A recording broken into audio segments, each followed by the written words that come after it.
Parts of the country, like the Midwest and the Northeast, are getting some relief from the extreme heat, but it's a far different story down in the South. Triple-digit temperatures are expected in cities including Phoenix, Arizona.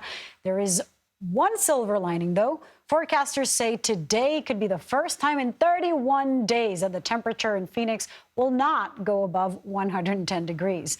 But as CBS News reporter Nicole Sganga shows us, the heat still poses a threat to the most vulnerable. Historic heat. For 31 straight days, temperatures skyrocketing above 110 degrees, then lingering at night. Among the particularly vulnerable, the homeless, making up more than 40% of heat-related deaths in Maricopa County last year.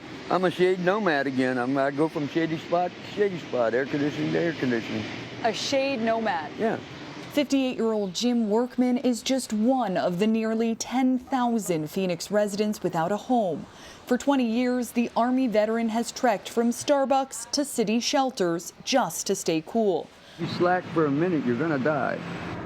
The fastest growing homeless demographic in the valley, seniors. It's like homelessness on steroids, and the hardship is especially acute.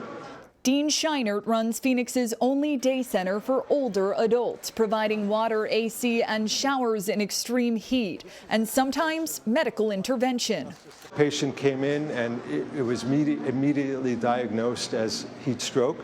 When you are at that high temperature, your body does not sweat, so it's easy to not identify it. According to the CDC, heat stroke can begin as the body's core temperature rises above 103, ticking up to 106 degrees or higher within 10 to 15 minutes, with potentially fatal consequences. And it's not just humans. But you can tell that he's panting. Yeah. It's hot out here. With Phoenix's rescue animals at high risk, all of our kennels are air conditioned. Dr. Stephen Hansen runs the busiest shelter trauma center in the Southwest U.S., treating 1,300 pets with heat-related illness so far this year.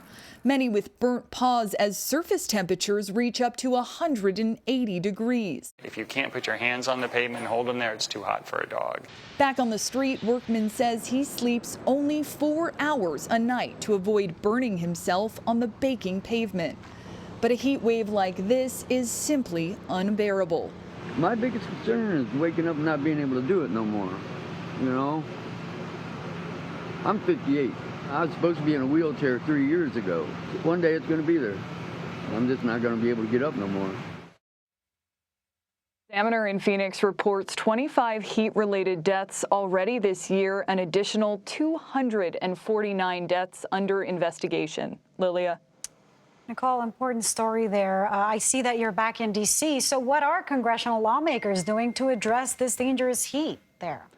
Well, in June, a bipartisan group of lawmakers from Arizona, Nevada, and Texas, some of these hotter Southwest states, introduced a bill that, if passed, would allow the president to sign a declaration, a disaster declaration, in response to extreme heat, unlocking much-needed resources. For instance, states and cities could ask FEMA to deploy medical teams or gather up generators, and additional funding could help cities like Phoenix open more cooling centers, distribute water, or even go door-to-door checking on residents. Now, extreme heat kills more people every year than nearly every other weather event combined, but the federal government does not deploy the same resources in response to these heat swells as they would for, say, hurricanes, tornadoes, or even flooding. Well, now local officials, scientists, community members who track and live in these dangerous conditions are telling CBS News they want the federal government to treat the heat like the disaster it is.